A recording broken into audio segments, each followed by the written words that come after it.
Intellectual stew. Intellectual stew with James Kirkland. Powerful and provocative, prophetic and practical, Have you ever found yourself? Are you dating for that person? informative and I feel inspirational. every bit of it. Like, I'm not trying to waste my How you gonna do better if you don't know what better looks like? I do. Intellectual stew. Come on, let's talk about it with me, the mind massager. Intellectual stew.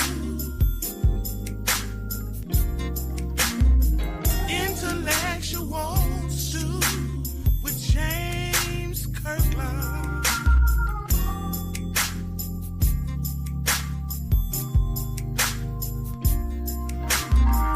Intellectual stew.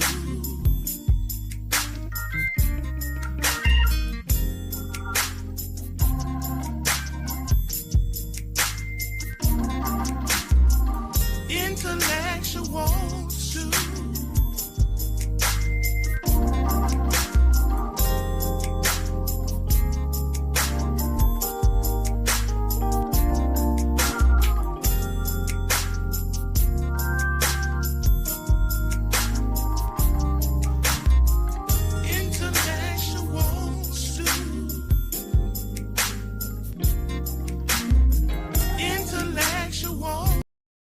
Intellectual stew. Intellectual stew. Oh, we're cooking something true. Intellectual stew. Real raw and relevant for you. With James Kirkland guiding through the deep, the light, the old, the new. Intellectual stew. Yeah, we're stirring up the view.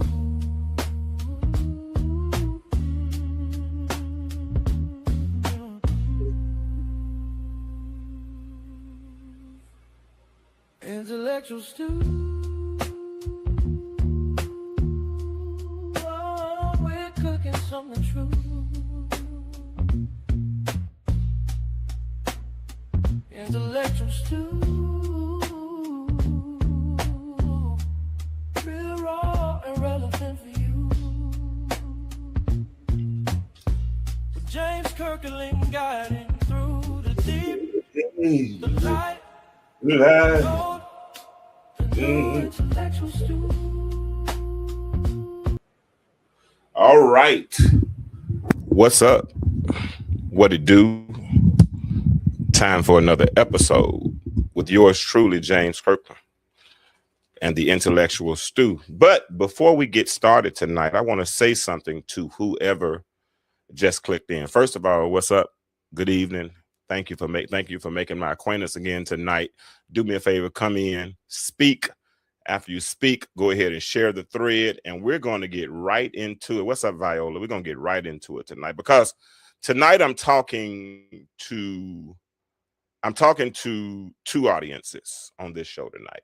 I'm talking to two audiences, and both of you, hear me when I say this, both of you belong in the room. All right, so let's get that understood. First of all, the first audience that I'm referring to tonight are the women. These are women who have been through breakups, separations, and divorces. The women, I'm speaking to some women who might still be in the middle of a breakup. I'm talking to women who walked out, women who got left, women who are still trying to figure out what happened to the man they used to know.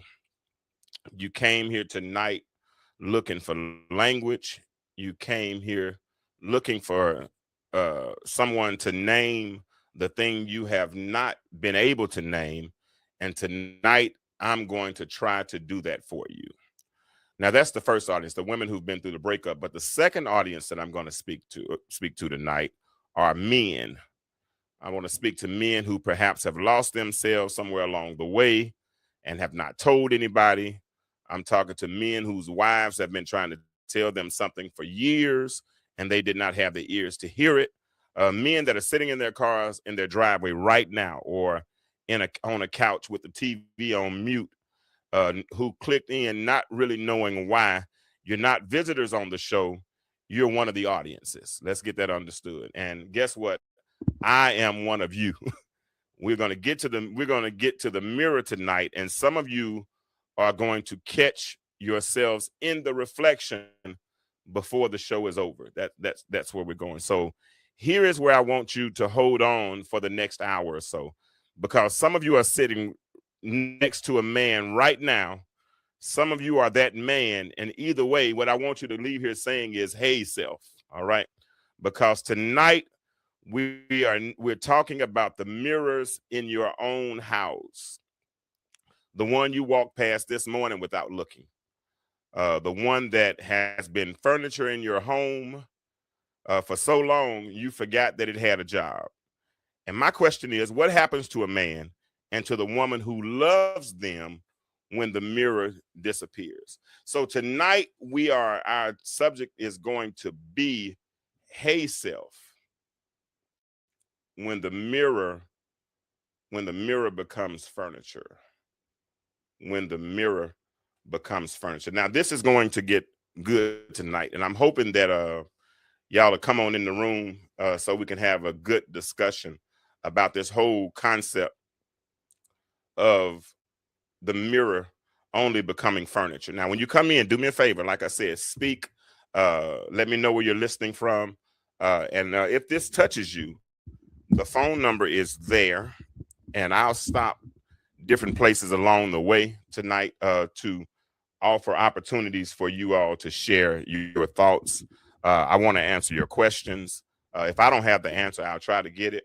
But that's what I want to do, okay? So let me talk to these women again, some of the women that I want to refer to tonight, because the women that I'm referring to you, let me explain something to you. Most of the men in your life stopped looking at themselves a long time ago and don't even know it.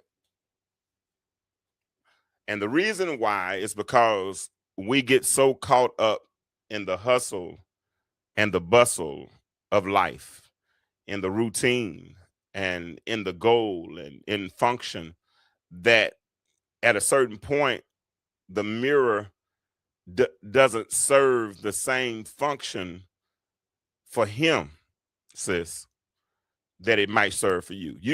When you look in the mirror, you're trying to straighten up the hair. You're trying to fix the makeup to cover up the flaw. You're trying to make sure, enhance what is already positive. But for him, that's not as important. You know, it's not as important how he looks as it is important as how he's seen. I hope that makes sense. So when he continues to pass by the mirror, doing whatever he's doing, sis, a lot of times what you call avoidance for him is irrelevance. And when avoidance and irrelevance show up at the same time and they have this collision, little do you know, in a moment that becomes confusion, because you think he's avoiding, but in all actuality, it wasn't relevant to him. And so then the accusations start. But we're not here to point the finger tonight. So it's not avoidance. The difference is that some brothers, some brothers just don't need the mirror to function. Some men can tie their ties without looking in the mirror. Some can brush their teeth while scanning the closet, not looking in the mirror.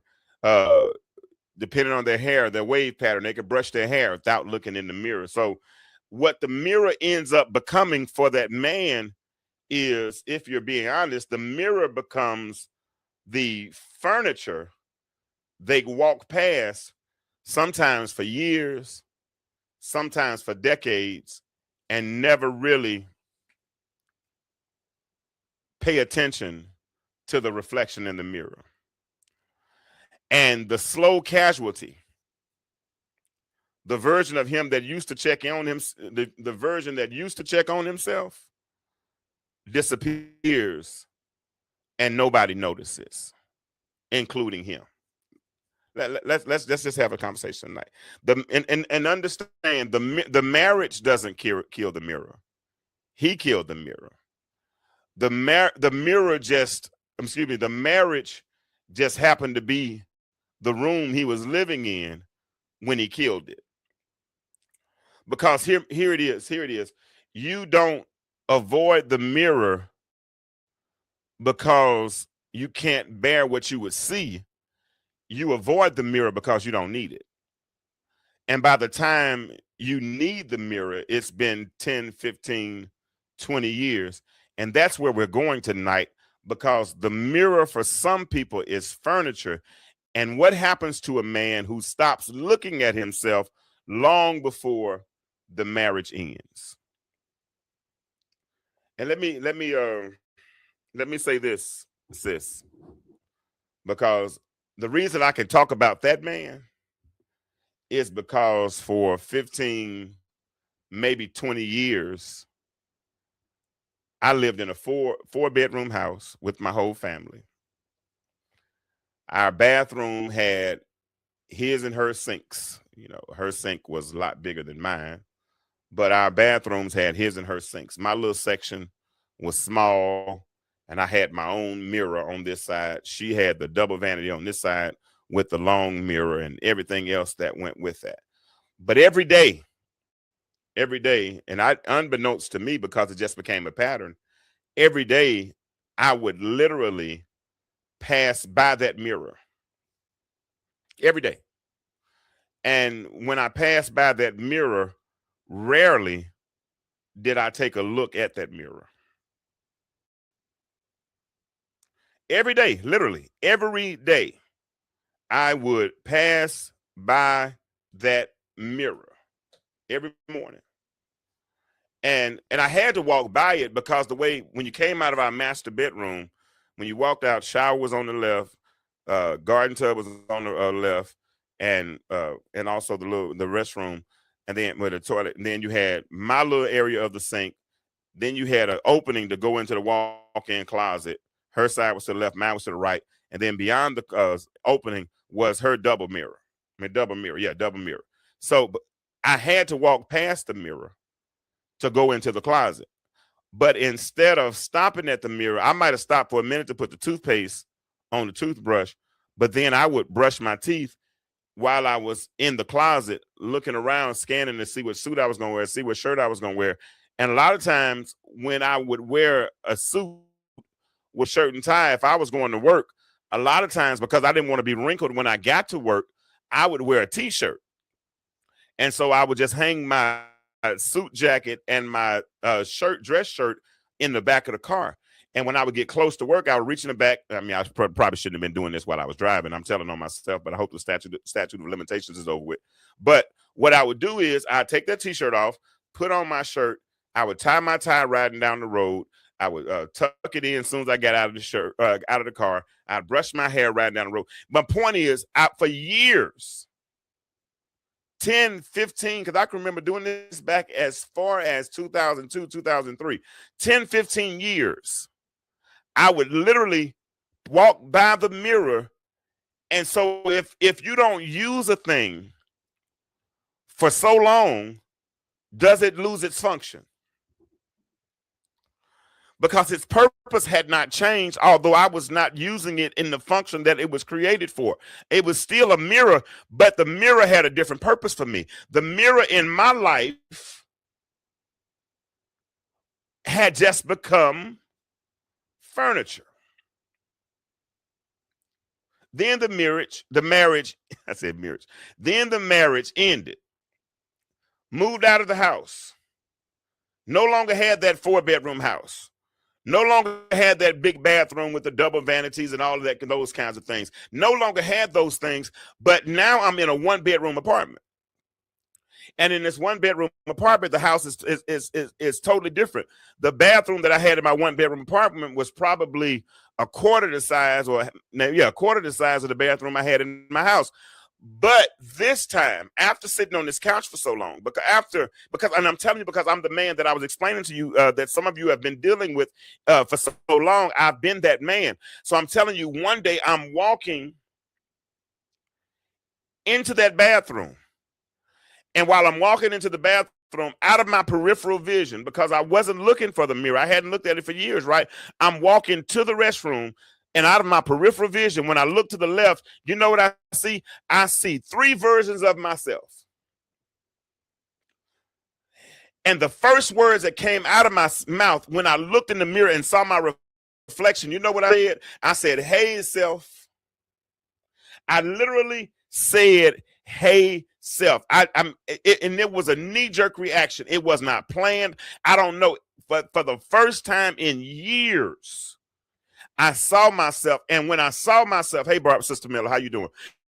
When I saw myself in that mirror, when I saw that reflection, you know what? I saw myself in 3 dimensions. I saw 3 versions of myself. I saw who I used to be. I saw who I was supposed to be. And I saw who I had become, all in that moment when I walked past the mirror. After for so long, mirrors had been a part of my house, but the problem was the mirrors that were in my house had lost their function and had only become furniture. And that's what I'm trying to tell you. For a lot of men in a lot of women's lives, we've lost ourselves because we didn't look in the mirror. We hadn't noticed ourselves. We didn't see what you see. Because for so long we weren't looking for ourselves. We just wanted to be seen. And the way we thought that we could be seen was by going to work, trying to provide a lifestyle,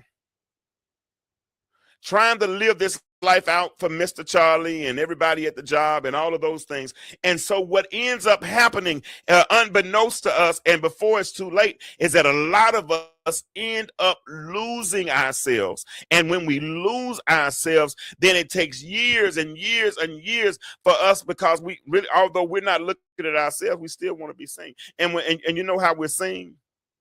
When we're acknowledged. I'm just talking about me. I don't know how everybody is.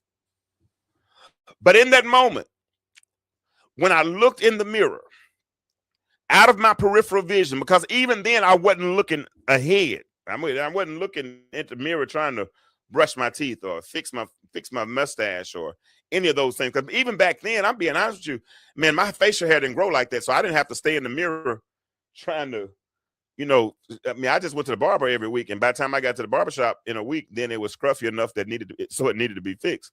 So I just didn't have. Now I might have to get in a little bit more, because if it grows, I know how to use it a little bit better. And if I had my barber on tonight, my barber will even tell you. For years, even now, when I go to the barbershop, when he gets through cutting my hair, let's see, for the first several years, when he would try to fade me up, he would hand me the mirror. And when he would hand me the mirror, I'd be like, "No, bro, you know I can't see that far." And then more than that, I'm a reflection of your work.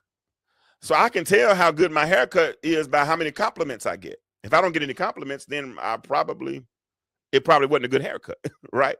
So for years, so that lets me know that the mirrors in my house weren't just furniture in my house. I just honestly, at the end of the day, I never had a need. I never felt the need for the mirrors in my life. And maybe that's what's going on with you, sis. Even the brothers that you've dealt with in your life, the ones you might be dealing with right now, your brother, your uncle, your sister, your uncle, your brother, your nephew, your son, your ex-husband. Many times the mirror functions totally different for us than it does for you. But the mirror I had ignored for years, it was big. It was built for 2. But I finally saw myself in a mirror that was half the size, that was only built for 1. which truth of the matter is lets us know that it was really never about the mirror. It was always about me. When I had every reason to look, when I had a wife, a marriage, a life worth checking on, I walked past it. When everything had been stripped down, when I was broke, alone in a one-bedroom apartment with nothing left to be efficient about, the smaller mirror caught my attention because there was nowhere else to look. So, to the women, and most of the people listening to my show are women, there's a man in your life right now who perhaps stopped looking at himself a long time ago. Whether he was your husband, currently your ex, your father, your brother, your son, he doesn't know it because he thinks he's just functioning. And if you have not shared this, would you all please share it, please? He might have stopped looking in the mirror 10 years ago, maybe 15, maybe 20. And while the marriage was still working, while you were sitting in the house with him, the disappearance happened in slow motion. And nobody saw it, including him. Or so what was happening was the work of tonight's show is to give you language for what was happening with him or what was happening in the marriage you're trying to understand, not so you can fix him, but here it is, so you can see him. And to the men listening, here's the question. When was the last time you actually looked at yourself on purpose? Drop that in the chat or call in at 404-860-2775. Sis, when was the last time you looked in the mirror and were satisfied and happy with what you saw in the mirror? That's the question tonight. Let's go ahead. We're going to move forward. Let's go ahead and share this thread. Share this. Let people know that we're on tonight, and we're going to get some straightening. We're going to get some understanding, and we're going to leave here encouraged because of what we have experienced tonight. That's what we've experienced tonight. And this is the first question for the sisters that are listening. And someone type this question. And no, I'll type it and put it in the chat. Hold on. I'll type it. I will type it and put it in the chat because and I'm gonna need you all to be interactive with me tonight. I got some slow comers tonight that haven't shown up yet. But let's get this first question out. When did you? I'm doing typos. When did you first realize when did you first realize the man in your life had stopped checking on himself? When did you first realize that the man in your life had stopped checking on himself? And this might not be a recent breakup. This might be a breakup from years ago. And you never dealt with it. You know, we got a lot of people in our society now who have had breakups and have never healed. I saw a issue on an instance on social media yesterday, and there was this young lady, and she was complaining, or she was upset because she had given herself to a gentleman, to a man, had introduced the man to her son. Then all of a sudden he ghosted her, or they broke up, and the relationship didn't go the way that she wanted it to go. And so she got on social media and she blasted him. And she's like, you know, I thought that messing with an older man, I would get different results. You know, you just like these young boys. I can't believe I introduced you to my son. I mean, she and I went and looked at her page, you know, because the video had really gone. I mean, not the video, the picture and the text had gone viral. 259 shares. I mean, thousands and thousands of likes, and she didn't have like 3,000 followers. But people liked mess. You know, people like to hear about somebody's breakup or somebody's divorce or whatever. And the thing about it, to me, when I saw her, I saw someone who was crying out. I saw someone who was hurting. I saw someone who had an open wound, and I'm using a metaphor, and was bleeding publicly in front of the whole world. And that's one thing that I encourage people to do who go through breakups, is to heal privately before you start talking publicly. Because if you don't heal privately, while the wound is still painful, while the wound is still sensitive, while the wound is still inflamed, then if you don't put antiseptic on it to take out the infection, if it's really open and might need stitches to close it up, or if it's just a scrape or a scar, it might need a Band-Aid or some type of Band-Aid covering. Well, but you do whatever you do to limit the exposure of the wound to the elements, because nothing in the elements in the initial is good for the wound, because it's the dust and the particles and the germs and all those things in the elements that can potentially get into the wound and affect the wound. And if they affect the wound, then it could do more damage than good. So that's why it's good while you're in pain, while the sore is open. It's best to go and somewhere and heal before you start speaking publicly, because what will end up happening is you'll end up bleeding on people who didn't do anything to you. And then what will happen is that same blood that's bleeding on people, what will end up happening is you'll get other people infected. You'll have other people going through the same thing that you're going through unintentionally, because you've infected them with what you're going through. So many people have poisoned. So many people have ruined relationships for other people, talking about the negative aspects of their own relationships. Hear me when I tell you. That's why it's best that if you're going through something, if you're groaning through it, it's best to go and sit down and heal. Go and get therapy. Go and talk to somebody privately who might have gone through the same thing you're going through. Try to go to the scripture. Must Jesus bear the cross alone and all the world go free?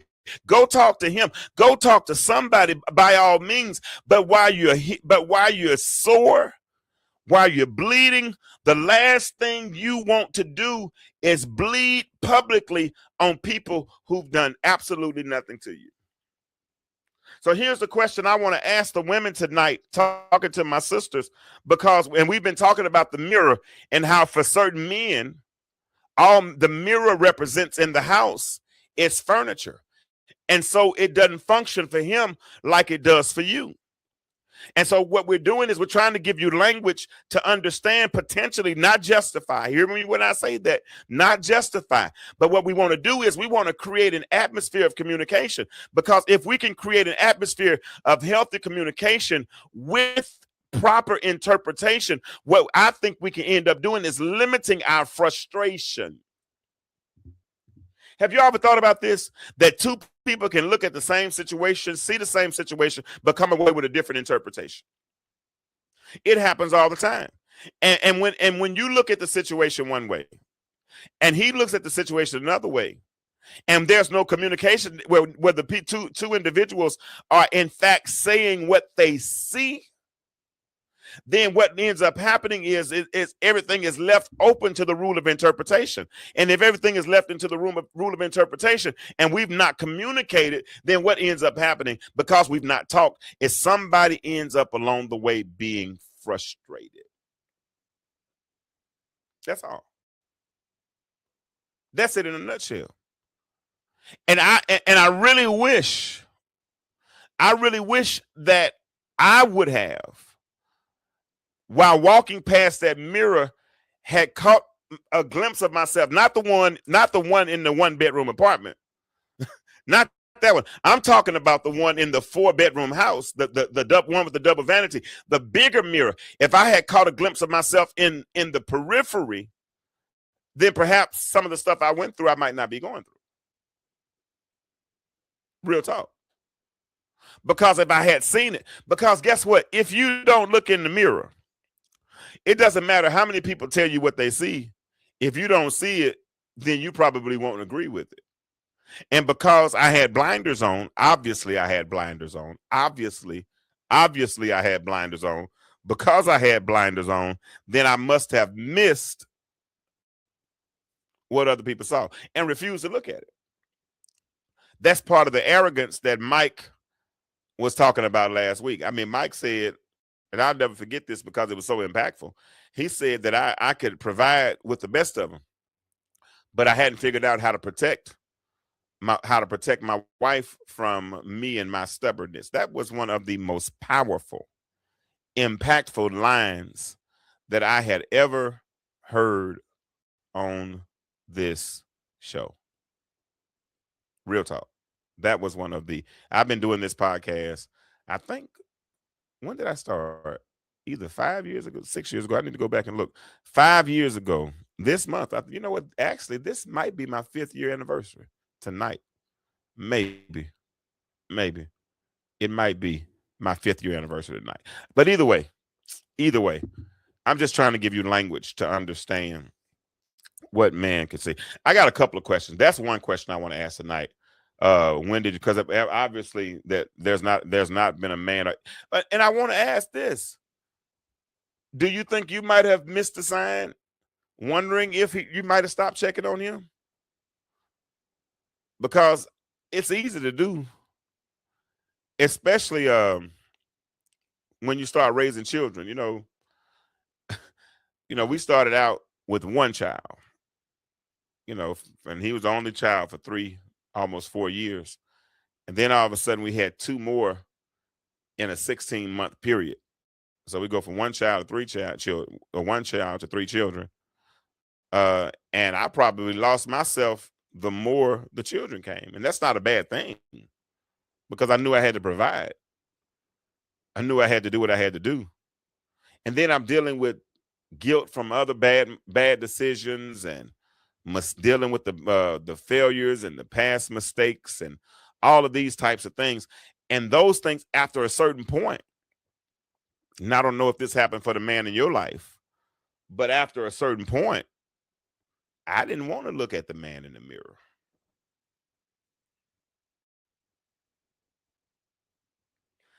After a certain point, because of the man that I had become, reality suggests, what's up, bro?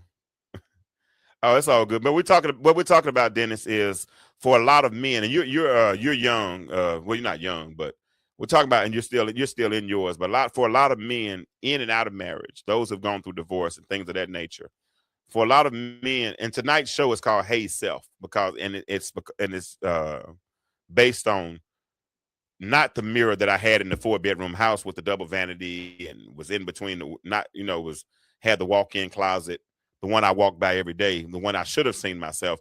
But it was after I lost the family and I was in the 1-bedroom house, I caught a glimpse of myself in my peripheral vision. But I talked about how sometimes the hustle and bustle of life and circumstances of life causes the mirror to function differently for different people. For me, in my house, and you can see it on the t-shirt, at a certain point, the mirror really just became furniture, because I didn't need it. I didn't need the mirror to brush my hair. I knew my wave pattern. Well, I ain't really have many waves, but I knew the train of my hair. I knew how to brush my teeth and look for what suit I was going to wear. And like I told him earlier, Dennis, a lot of times, because I did dress up to go to work and I didn't want to get to work wrinkled, I would hang my shirt and my jacket up in the back of the car and wear a t-shirt to work. And then when I got close to work, I would put my shirt on. No, I shouldn't have been doing that in the car. But then I would tie my tie. I didn't need the mirror for those things.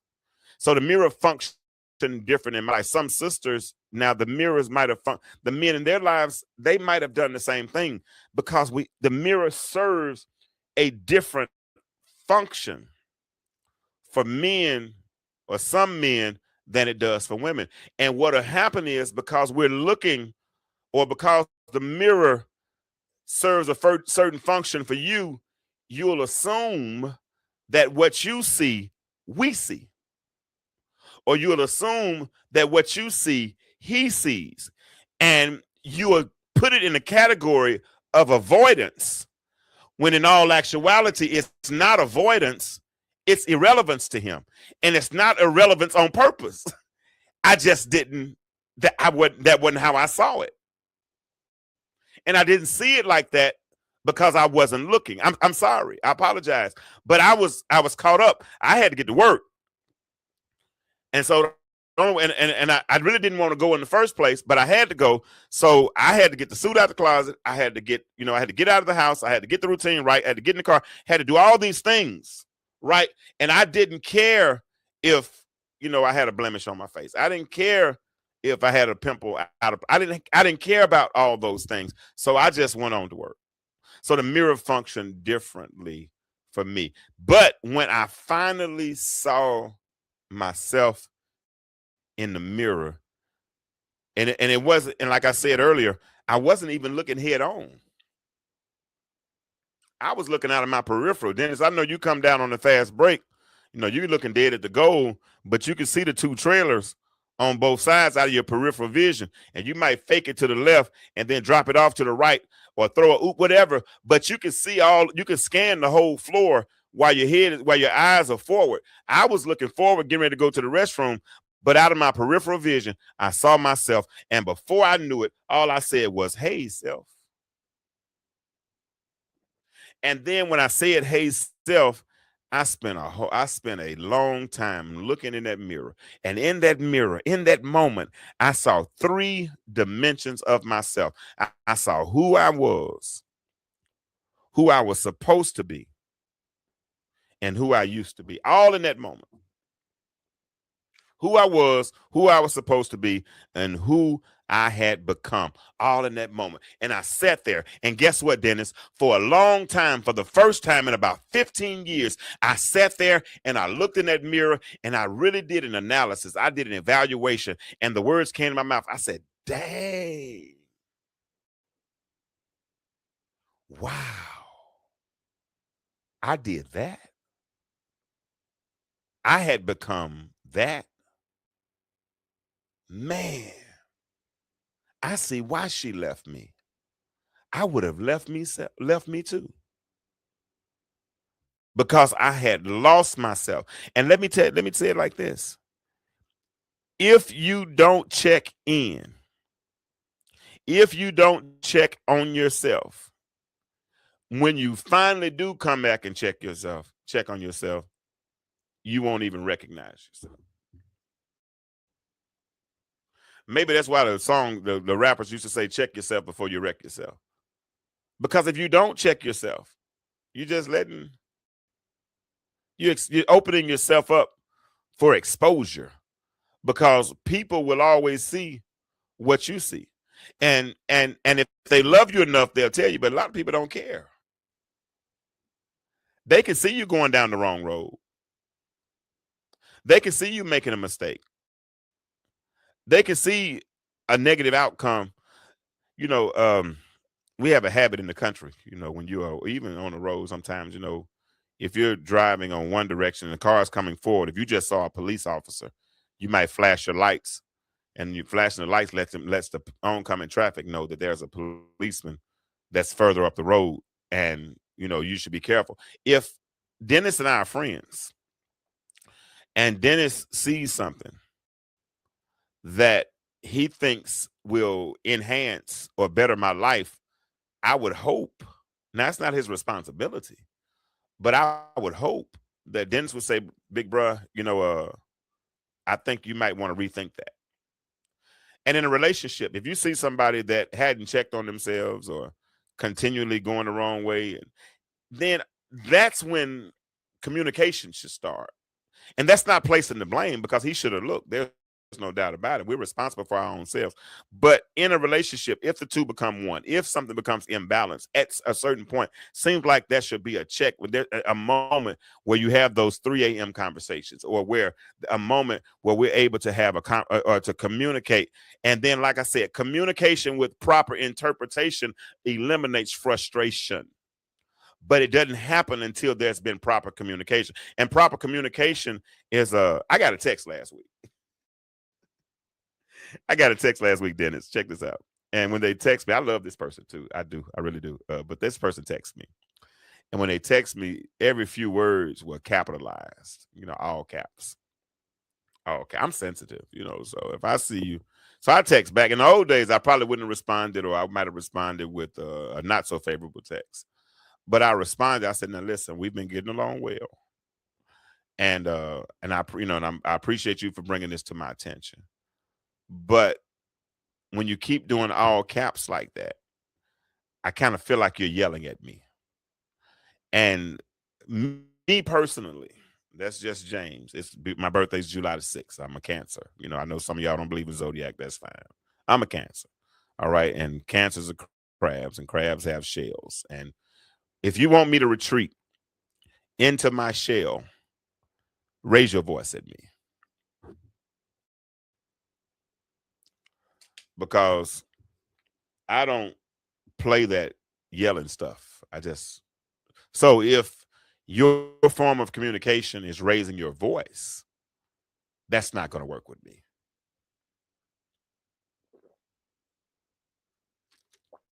That's not. And I don't know, that might work in your household. I don't have a problem with that. What works in your household. But if you find that when you do raise your voice, that it causes more harm than good, then even that goes both ways. Then I think you need to learn how to communicate differently, because the purpose and the intent of communication is to get the point across, or to get the message across. If you have a message, there's a medium, and then there's a method which I decode, and I'm decoding what you're encoding, the message that you're sending. Then when you send it, my responsibility, no matter whatever medium you send it, if you say it, if you text it, if you write a message, you can reach me by railways, you can reach me by trailways, reach me in a hot air balloon. However, if you get it, just as long as the message gets here soon, I can't decode the message if you don't properly encode the message. And if you're encoding the message by raising your voice, I can't hear you. So as the communicator, I learned that the person I'm talking to shuts down. I had a person I was really, really interested in. I really was. I was really interested in her. And one day she talked to me, and I was frustrated that day because I had just gotten off the road. I had driven. I was tired. I was sleepy. I didn't yell, but I got short. And I said, "Now, I told you." And that person shut down immediately. Shut down. Right. And so if we had continued to deal with each other, and I know that that's a trigger for her, me raising her voice. And if I know that proper communication, if I want interpretation from proper communication that would not lead to frustration, then I would have to find a different way to communicate with her. And I think, especially in a marriage, somebody that you've gone down the aisle with, you've made vows in front of God to stay together until death do you part, in sickness and health, for richer or for poor, and all those things. If you've made those, then the one thing you should learn is how the other person likes to be communicated with, so that you rule out the potential of having bad interpretations, right? Or misinterpretations. Y'all talk to me tonight. Is any of this making sense? Is any of this making sense?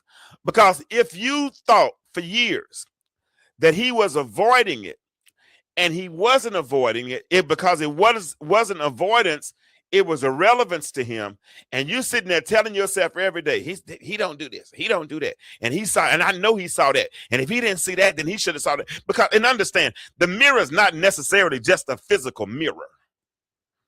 The mirror is also a metaphor for other things that happen in our lives as well. Does that make sense? And so because you're looking at it and you're saying, well, you know, he should have done this. Well, he should have done that. Well, I know he saw that. And if he didn't see that, then he should have saw that. And then all this is going on. And there's a whole bunch of assumptions going on. But all of this time, you're misinterpreting what's going on. And when you misinterpret it, here we go. Improper communication leads to misinterpretation, which leads to what in the house? Frustration. All because the mirror function in a different purpose for me than it does for you. Does that make sense? Does that make sense? Does that make sense? I really wish I had more women in tonight, because I want to know. I have some questions that I want to answer, but y'all ain't talking to me tonight. But I really, really, really, really, really want to know. The phone number's there, 404-860-2775. Oh, I forgot to put the if you have any questions, put those questions in the chat. Let me put the stream in the chat in case somebody wants to come on tonight, because I forgot to do that. If y'all have any questions. But for me, man, and shout out to my daughter for making this t-shirt for me tonight. She said, she made this for me. When the mirror becomes furniture. What you mean? There we go. Invite guest. Give me a hot second. Dennis, am I doing, we all right tonight? How's the family? How the girl, is basketball season over with? To join the show, click the link. Here it comes. This is for Facebook, and then I'll put one out there for YouTube here in a second as well. But to join the show, you can click that link right there. We pin that comment, and let me put it out there for YouTube as well. Intellectual stew. I love my song. I don't think I let it finish earlier. All right. This is for YouTube. All right, there we go. That's to join the show live. All right, I'm going to ask the men a question. Dennis, if you're still there, I want to ask a question. Are you still there, Dennis? Let me know. But this is for the men. This is for men.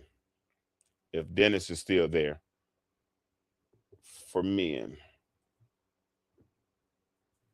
When was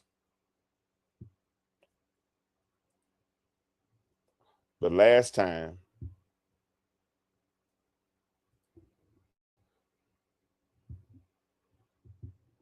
I thought I messed up. Hold on. Let me put that right there. When was the last time you actually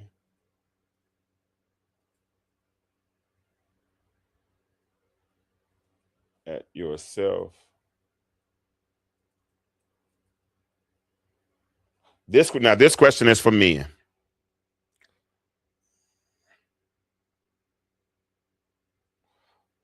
When was the last time you actually looked at yourself on purpose?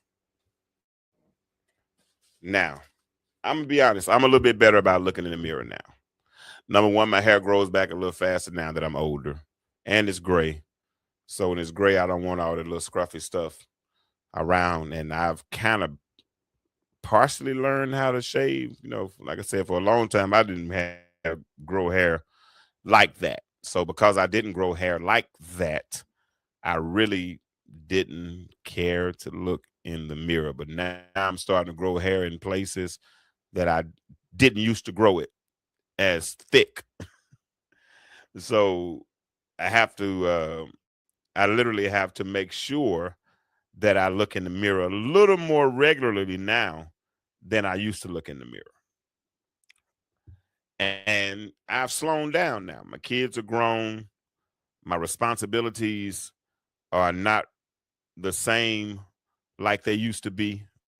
So since that's the case, I'm not moving as fast as I used to move, right? Because back then the mirror was furniture because I moved right on past it. The mirror didn't mean as much to me, like I said. But now that I'm older, I will look in the mirror. And that's the question. I got a question for the men. And the question for the men, let me put it back up again, is for men, when was the last time you looked at yourself on purpose? And I'm talking about in the mirror.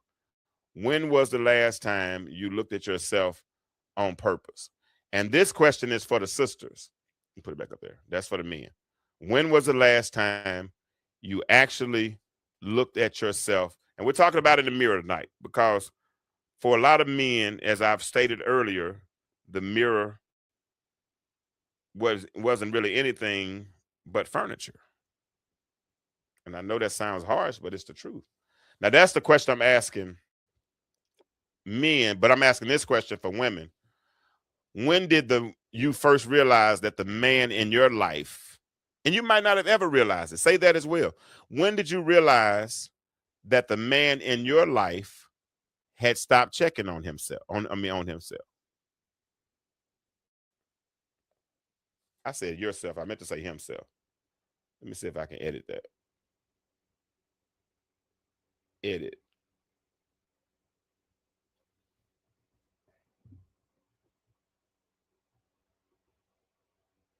Fix that. I got a couple of answers. Let me see what those answers are. Dennis said every day I do it. So you literally look in the mirror every day. That's good, bro. That's good. And I think that can be equated to being happy with what you. So you're happy with what you see and with who you see in the mirror. Was there ever a time that you weren't happy with the man in the mirror? And if you weren't happy with the man in the mirror, did you continue looking until you fixed it, or did you avoid it? Was it? Does that make sense, Dennis? Does that make sense? Does that make sense?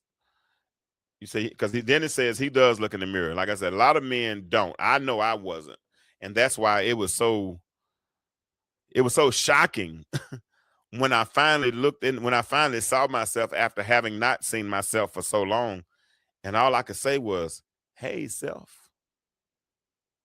I literally, those words came out of my mouth. I said, "Hey, self." Mind blowing. Mind blowing. Mind blowing. Let me ask one more question. Let me put this other question out there.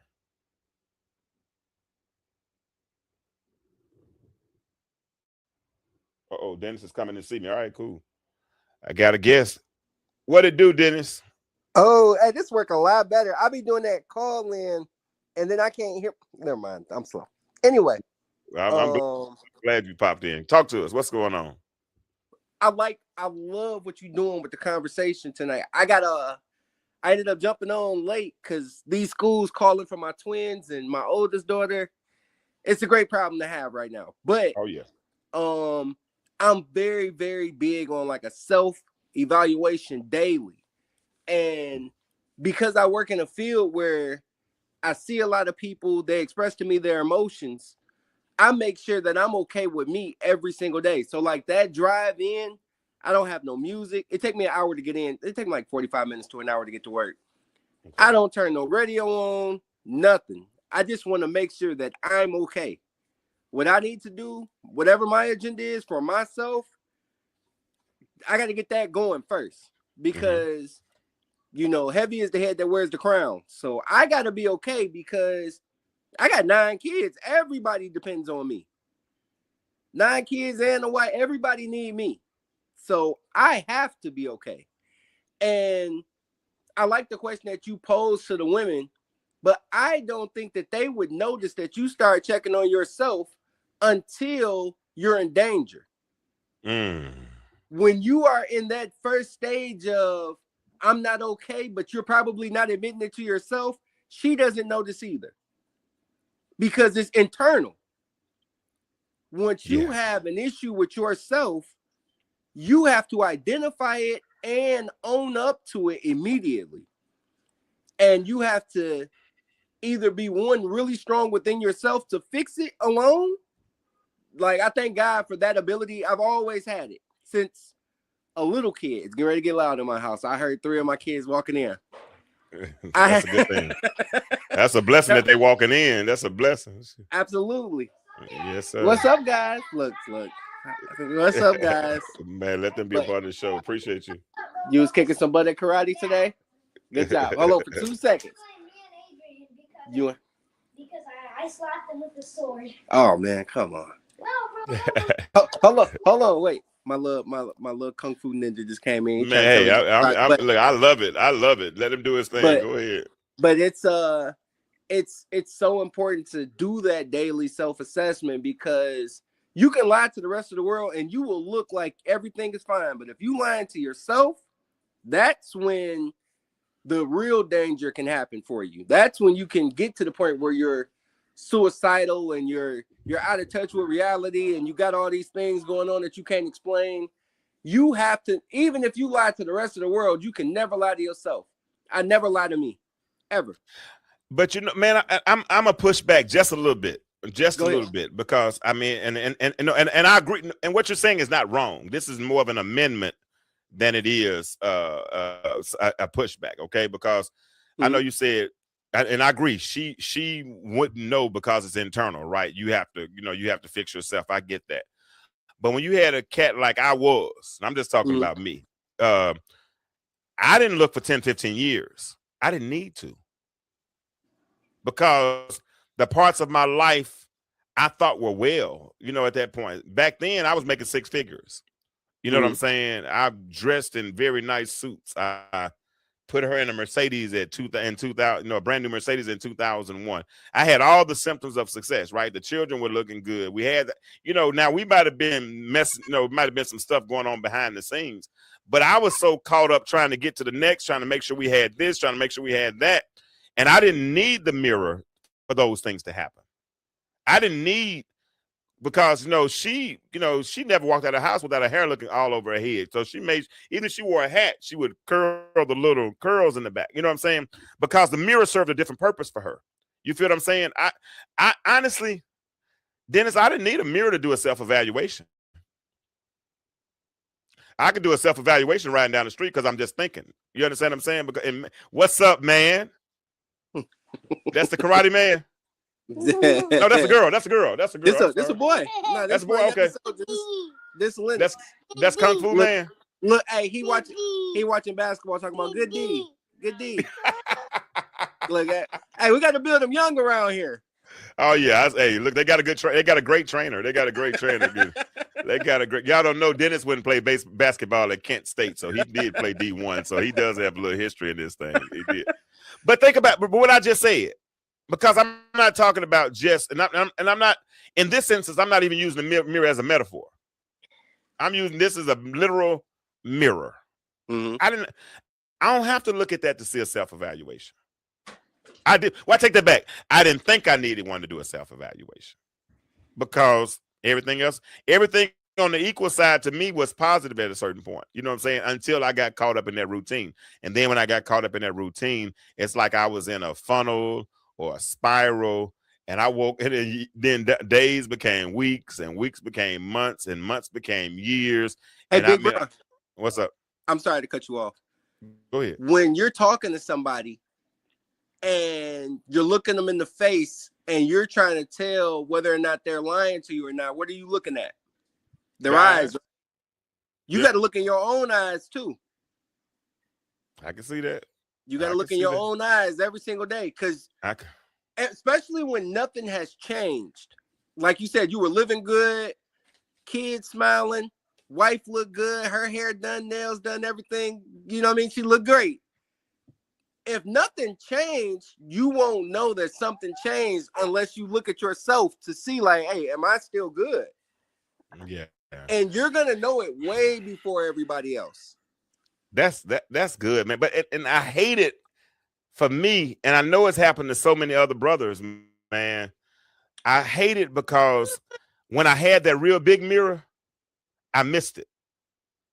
But then in this little 1-bedroom apartment with this small mirror is when that peripheral. Did you hear when I told a story about you in peripheral vision when you would come down the court on a fast break? Absolutely. That's why I said that's a hard bar. Okay, I know what you're talking about. But you didn't give up a head fake, because you had your eyes on one place, right? Magic Johnson was the greatest at that. Magic Johnson be coming looking straight at the defender and fake it one way and then throw it the other way. It looked awkward back then. It looked sweet now, But anyway, but he was the greatest at that. But in that peripheral for me in that moment, what I saw, I was like, first, I'm not joking. Hard bar. I mean, you call it what you want to call it. But I literally, when in that moment, when I saw myself in my peripheral vision, I said, hey, self. And it was almost like, where have you been? Because the thing about it, Dennis, is that God has given me like a major vision. I've seen some promises, and I've seen the product, in mathematics, it's the product, right? But in order to get to the product, you have to go through the process. And most time I would see the product without seeing the process. I was hoping she would help me get there. You know what I'm saying? Now I'm finally starting to see how to do this process stuff down. But a lot of times that's going to be an issue for us because even when we think we're doing it effectively, most men don't communicate effectively. I agree. We just think people are supposed to understand our agenda and we ain't gave them no instructions. So unless I bet y'all ladies agreeing with Dennis like I don't know what in the chat, but he telling the truth though. Go ahead, bro. I caught myself doing it. Like I had an event that was super important to me for Moral Millionaires. I mentioned it like in passing. I don't say nothing about nothing. So in regular Pittman family fashion, we are running late and I am hot. I'm talking about I'm boiling. Because finally something is important to me.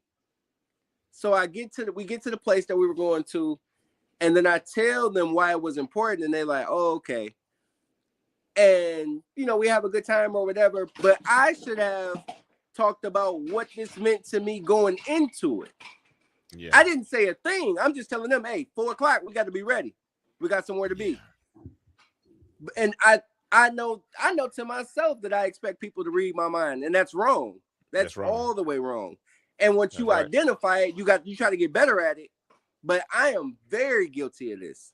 And that's part of what I just said. We see the end, and we expect everybody else to see what's in the middle. And that's also what I said when we talk about effective communication. The purpose of effective communication is to lead to proper interpretation. Because if there's proper interpretation, then there will be no frustration. My biggest problem in my marriage, and I know it was, is that I didn't manage the growth. People ask me now, what's one of the best ways you would manage the growth? The best way I would manage the growth is by telling you how to properly cast vision. Because if you can properly cast vision, then everybody knows where they're trying to go. And if everybody knows where we're trying to go, then we can all get on the same page. And if we're all on the same page, then now I might have the vision, but she might have the voice. That's good, James. Because they listen to her more than they listen to me, because sometimes my voice might be a little more stentorious, right? It might be heavier. It might sound like I'm forcing it. But because it's softer, if I've really properly communicated it with her, and she understands it, and she can articulate it as well as I can because I've cast it to her. Same thing you just said. You had somewhere you need to be at 4:00. If you'd have told her, listen, we got to be there at 4:00 because this is the Moral Millionaires.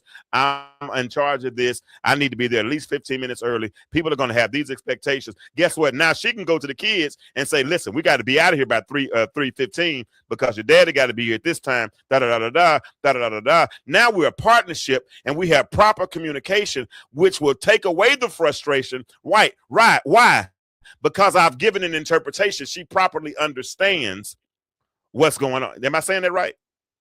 Absolutely. Hey, you said manage the growth, and I stuck to explain that a little bit. Like, are you saying like as your family continue to grow and what? Are we talking about success? What are we talking about growth? Growth happens in all forms. You grow together. Which growth do you feel like you didn't? All of them. That's the point. Yeah, because if you don't put it like this, if you don't manage the growth, then you might end up growing apart. So we need to make sure, and more than Right. anything, make sure you're growing in the right direction. You understand what I'm saying? Think about it. If you plant roses in your yard, you got to put the roses in a box.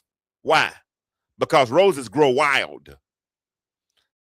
So if you put them in the box, then you manage the growth. They can't grow outside of that area until they get to a certain point, right? So same thing in a marriage. You start out, you manage the growth. You make sure you're going on dates. You make sure you get your family time. You make sure, you're putting in the proper things to make sure the family grows together as opposed to growing apart. And guess what? Unfortunately, that growth is not necessarily something that's universal, that's one size fits all, because your family might grow. You got 9 kids, like you said. Your situation is totally different. You got to manage your whole household totally different than somebody else has to manage their household, right? But you have to manage you got to manage that growth the best. Most parents can't afford to send their kids to private school and make sure they play for a high-level basketball program and then get them to tournaments in other states and do all these things and then fly to go see a nephew play at Michigan State and then do all those things and make sure the family's still taken care of. That's properly managing the growth. But a lot of folks that can't manage the growth, they go ahead and do what they're going to do. Don't tell their wives where they're going to be. Don't make their own decisions. Don't care what she says. Don't involve her in the decision. Leave her left. Leave her holding the bag, yada, yada, yada. That's not managing the growth. And then next thing you know, she's over there. I did it. I'm at work. They on baseball tournaments in Florida on the weekend. She's having to drive 6 hours by herself to get him to a baseball tournament. They're all in a room. I'm at work all by myself all weekend long. Does that make sense? I definitely. Now I can say, I say you are cooking. Keep going. I mean, because I can say, because truth be told, while they were out of town, I didn't make no money because I'm too busy looking at the computer to see if he got a hit. To see if they won the game. Because if I got a customer, then I'd be with them for 3 hours. I ain't making no money because my body was here, but my mind was where my family was, and I should have been there. Guess what? That was me not managing the growth. And she might have thought he didn't care. Or he didn't, he left me to do. You don't know what she thought. You feel what I'm saying? But I take the responsibility because had I put us in different positions and managed the growth, had not made some of the decisions I made, kept looking in the mirror, doing what my brother Dennis just said, doing a self-evaluation, because if I did a self-evaluation, I might not have liked what I saw, and I might have made an adjustment sooner. Because she wasn't going to say nothing. Can I ask you a question about your previous marriage? Sure. Okay. You can definitely say no comment. So absolutely. As you guys were building, I know that you were the breadwinner. You know what I mean? Did you build did you build together? Like, did you plan together? Did you ever sit down and be like, hey, look, this is the goal for us? Or did you kind of make plans and then just start carrying them out without having a conversation? Making plans without carrying out the conversation. Me too. I do the same thing. To this day, though. Like, I still do the same thing. And I know I have to get better at yada, yada, yada. But she was better with money than I was. You know what I'm saying? Mine was, huh? I said my household somewhere in the middle. We're both pretty decent. She was, man, I'm not saying I was bad, but she was more consistent. You know what I mean? So she was better with money than I was. Her credit, if I messed my credit up, Dennis, I would make sure hers was straight. You know what I'm saying? I just always made sure that I kept her clean. I don't care what it was. I mean, I didn't want, if it was credit, whatever, I made sure I would be the fall, or I would make the mistake, or I would do, I always wanted her, present her in a certain light. And I just did that. But not knowing, without telling too much, and they can read the book to find out more.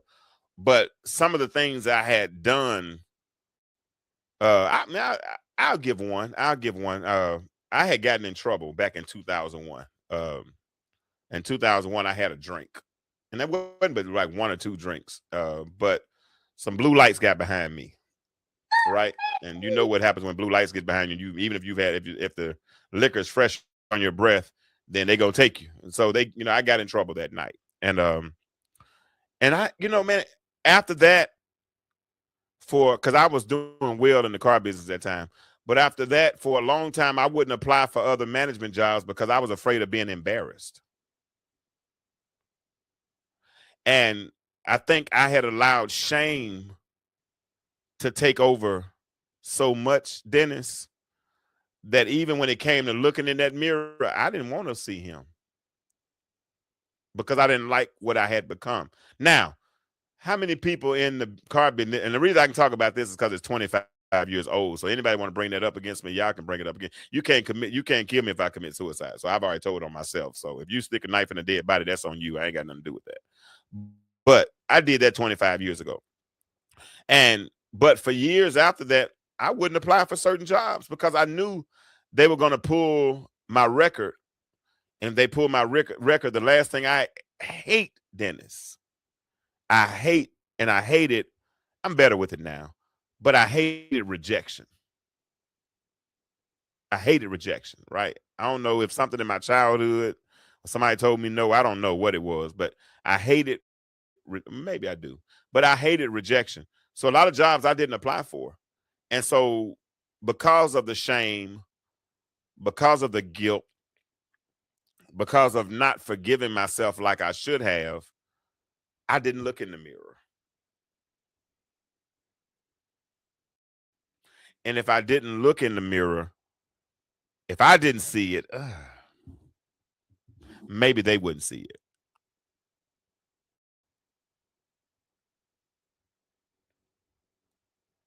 Yeah. Yeah. Yeah. Hey, you cooking. That's why I was quiet. You cooking. Yeah. Is that anybody else's story tonight? I mean, because y'all are real quiet in the comments. I know it's probably not a talking back type. I feel like everybody has been there before. I don't even want to see it. Yeah. I don't even want to see it because it's so bad to me in the moment. Even though this too shall pass, in the moment, I don't want to face it. I don't want to face it. And how long is that moment? That's what we can control. That moment should be a blip, but we'll turn it into a period. Oh, yeah. Out of shame, like, no, it's okay. It's okay. You got to keep going. Yeah, and that's you know, yeah, you remember back, you remember earlier this year I was teaching on the grace gap. You remember that? And I do. And so many of us get caught up in what we call the grace gap. And those that weren't a part of that show, the grace gap, the acronym for grace gap is guilt, resentment, anxiety, condemnation, and ego. Guilt, resentment, anxiety, condemnation, and ego. If you find yourself dealing with any of those, then those are things or attitudes that can literally keep you stuck in a position where you're unable to receive grace. And if you're in a position where you can't receive grace, then it's hard for you to forgive yourself. If God freely forgives you and freely gives you grace, then why are we charging ourselves so much for it? And why don't we give it to others, right? And the truth of the matter is we won't give it to others, especially if we don't give it to ourselves. Talk for a minute, Dennis. Tell me, talk for a minute. That's definitely a fact. I think, and that's why I remember saying once, I wish that a mirror was two-sided. So you could look at, because it's so easy to see what somebody else is doing. Like you can look at, I wish eyes were two-sided so that you can look at yourself the same way you look at everybody else. You see everybody else's problems clean and clear. Your whole inside is ugly. But you'll sit around and point out the ugly in everybody else, not even knowing you worse off than they are. Yeah. You all right, pal? Swallowed down the wrong pipe. You cool? Yeah, it's a self-awareness is very difficult for a lot of people to get to. But once you do reach that level where it's a healthy, you all right? When you get to a healthy level of self-awareness, that's when you really start to hit your stride in life. Until you get there, you're on a hamster wheel. You're gonna do the same things over and over and over. Yeah. You can lie to And everybody in the world, but you can't lie to yourself. And man, this is the thing though, because you can avoid it, you know, and I guess, you know, I said avoidance and irrelevance, you know, I kind of used that analogy earlier, but you can avoid it because after a certain while it might become avoidance, right?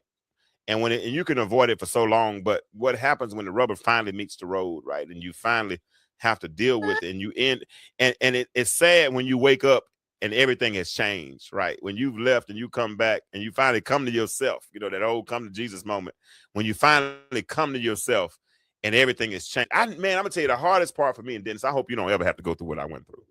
But I tell people, when I moved into this 1-bedroom apartment for years, I couldn't go to sleep. Man, I didn't go to bed. I fell asleep.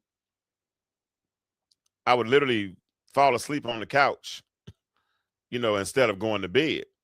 But if I woke up in the middle of the night, I would try to go get into bed, but I couldn't sleep. You know why I couldn't sleep? Why not? Because for 15, 20 years, I had gotten used to a body being beside me. And even in the last 2 or 3 years, when we weren't communicating like we should have been communicating, that was the one place we did communicate. And, you know, and I'm not talking about, not talking about sexually. I'm just talking about laying beside each other, right? You know, the language of the love language of touch, you know, just being in the same, you know, the comfort of knowing that somebody's right beside me. Because, you know, I could at least reach over and rub a leg, whatever I wanted to do, right? But when that is taken, the small, minute things like that are taken away because I failed to look in the mirror for all those years. When that reality check comes, it's like a burst of light in my face. And I'm like, wow. That's a dangerous place to be, bro. And it got so bad for me. You was in that mirror recently. Huh? It's self-reflect tonight. It's a beautiful thing.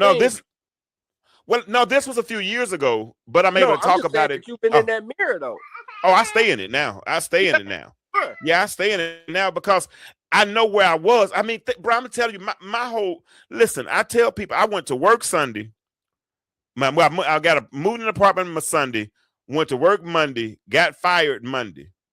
And Monday, I said I was never gonna work for them. I came to my apartment, man, and waited to get evicted. I sat there a whole month long and didn't care about money. Didn't care about anything. If it wasn't for my pastor and some people at church and stuff, man, they made sure that they were like ravens for me. They made sure I ate so much funeral food during that time. I mean, because we had an older congregation, so we always had a lot of funerals going on. So because I'm sitting at home, my pastor would be like, Kurt, come by the church. And I just go help him with funerals. And then we would always, and the women knew I was going through divorce, so they would make me a plate there and send me a plate home and make sure I had little groceries and all different types of things, man, because I didn't care. I had lost so much of my sense of value and didn't recognize it. And not recognizing it, not knowing how I was slowly causing my marriage to deteriorate. And so the message tonight is, number one, for the brothers who might have gone through the same thing but couldn't put a name on it, or ones who are in a relationship now who might have been avoiding the mirror, to make them aware that they need to start looking in that mirror. And then also to sisters who had to put up with brothers who might have lost themselves for a season. And I want to give them some language for what happened that they didn't have any understanding on how to deal with, and might have been resentful or upset, and what's up, man? And put that label on all men, and it's not all men. Dennis just flat out said, I do a self-evaluation. How often? Every single day. Every single day. So if he's doing it and he's self-aware, then that lets me know that there are some other brothers who are also self-aware. And it also lets me know, guess what else? It's possible. It's possible. You know how much less you would bump into things if you didn't sneak in the house, but if you just walked in the house and turned the lights on. You know, so many brothers in marriages, especially when they sneaking in the house late at night because they've been out doing a little bit more than they should have been doing. So last thing they want to do when they come in the house is turn the light on, right? So if they're not familiar with where the furniture be, or if little man right there might have left his toy on the floor instead of putting it up, and you walk in the house with the lights off, you subject to trip over something, it's gonna wake up the whole house anyway. But if you come in clean, or if you were already there and you turned off the lights and then got in the bed, your house is in order in that particular point. I don't know. That might not make sense to some people. No, you that might not make sense to nobody else. Dennis, hold on. We really about to be through in a minute. But I'm about to listen, but I appreciate you having me. All right, check out, bro. I appreciate you, man. I got to call my girl LaRue in right quick. Let's see what she got to say to us before we leave. All right, bro. Hey, baby. I'm LaRue. I sit in on this show every week because James asked me to, and because some of y'all need a different voice in the room for a minute. Listen, I want to tell you one thing tonight, and I want you to hold on to it after the show is over. You did not lose yourself because you got married. You did not lose yourself because the marriage ended. You lost yourself in the small choices nobody saw. The mirror you stopped looking in. The phone call you stopped answering. The hour to yourself you stopped taking. The good news is the same way you lost yourself is the same way you come back. Small choices. Nobody has to see them. You are not as far from yourself as you think you are. That's all I came to say tonight. Talk to you next week, baby. Hold on. I love her. I ain't gonna lie. That's LaRue. That's my co-host. She gives us a little wisdom every week, and I am so appreciated. So thank you, LaRue. All right. Now I want to come back to something that Dennis just said a minute ago. Dennis said he literally does a self-evaluation every week. And I believe that happens. I really do believe that happens when you are satisfied with what and who you see in that mirror. When you get to that point, place, and posture where you're satisfied with what you see, not necessarily satisfied with the results, because it's not always results. I wish I had listened when she told me it's not about the money. I want you to be home. Now, I get it. I get it. I get it. I get it. But had I listened, not just heard her, not listen at you, but listen to you. That's what we say in the country, listen at you. But if I really would have listened to, then it might have been a whole different situation. Listen, now tonight, you've heard stories, yours, mine, those in the chat. You heard about a man who walked past a big bathroom mirror for 20 years inside a marriage and didn't look. You heard about a small mirror in a small apartment that finally caught him. You've heard women who've described about men who disappeared inside their own lives long before the marriage ended. But here's what it all comes back to. Most of the men in your life stopped checking on themselves a long time ago. Sometimes 10, 15, 20 years ago, and they don't know it. That's not weakness. That's not cruelty. That's not him not loving you. That's a man who let efficiency replace presence. So slowly the decades went by. And here's the hard part. Most men don't start looking again until their life is small enough to fit in front of them. Until the house is gone and the closet is gone and there's nothing left but a small mirror in a small bathroom. But listen, the work isn't to fix him. The work is to see him and to know that what you're seeing may have started a long time ago before you even noticed it. And what I hope, this is my hope, ladies, my hope is you walk away with tonight is language for what's happening with the man you're trying to understand, or what was happening in the marriage you were trying to figure out. Because once you have the words for it, you can stop guessing. Because now communication leads to proper interpretation, which eliminates frustration. So here's my ask, and I'm getting ready to close. Here's my ask. Tomorrow morning, look at one man in your life your husband, your ex, your father, your son, your brother, and ask yourself one question. When did he stop looking at himself? Don't fix it. Don't bring it up. Just notice. And I want you to carry that question for 1 week and watch what shows up. And one last thing, the story I'm telling you about, if you want the longer version of it, it's in my book called Stuck on the Couch. And if tonight is hitting you and you want the full story, the book is where it lives. You can go to my page. I'll have the link up for you tonight. You can go to my page and you can purchase that book. It's $20 plus shipping and handling. And I sign every copy that goes out. Now, I'm getting ready to close. But before I close, I want to make sure you don't have any questions. And listen, if you want to support the show, please, ma'am, please, sir. I have put out new sponsorship packages for those that have businesses or those that you can sponsor on different levels. There's a $10 level. There's a $20 level. There's a $75 level for businesses and another $150 level for businesses. But as patrons, if you want the $10 and the $20 level, I'm going to make sure I add a little more benefit. I'm thinking about doing an after party. Once the show is over, 10 or 15 minutes after the show, we'll do a Zoom call, and we can have a little bit more in-depth conversations about what we're talking about. Okay. So if you want to support on the $10 level or the $20 level, let me know. I'll make sure I get you the links. If you don't know where they are on my page, but you can always inbox me and I'll make sure I'll make that happen. Let me show you this video and then we're going to get out of here, just for those that might want the full story. In the blink of an eye, everything can change. 20 years of marriage, 3 beautiful children, a home filled with memories, gone. James Kirkland II was left with nothing but the silence of his own thoughts and a couch that became his prison.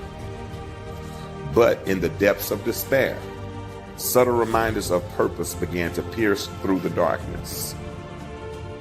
God had not forgotten him.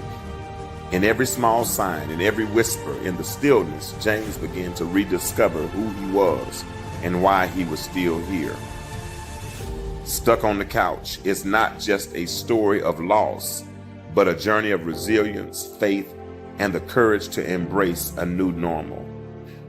Available now wherever books are sold.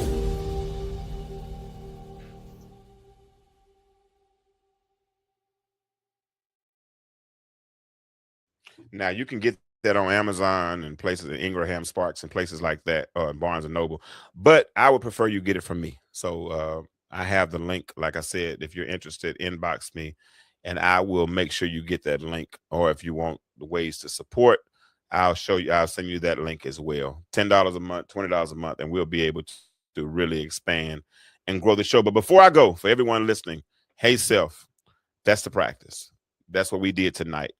So I want you to look in the mirror and say, hey self, even if it feels strange, especially if it feels strange, you may find out you have not seen yourself in longer than you think. This is James Kirkland, the Mind Massager. Open mic night runs every Monday at 8 p.m.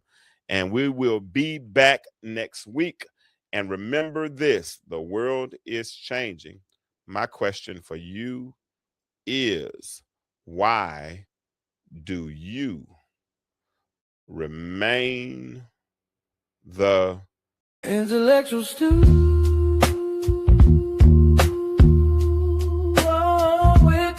Something true. marriage for him was like making mashed potatoes. Intellectual stew. Real raw and relevant for you. With James Kirkland guiding through the deep, the light, Let me ask you the old, the new intellectual stew. Stirring up the view.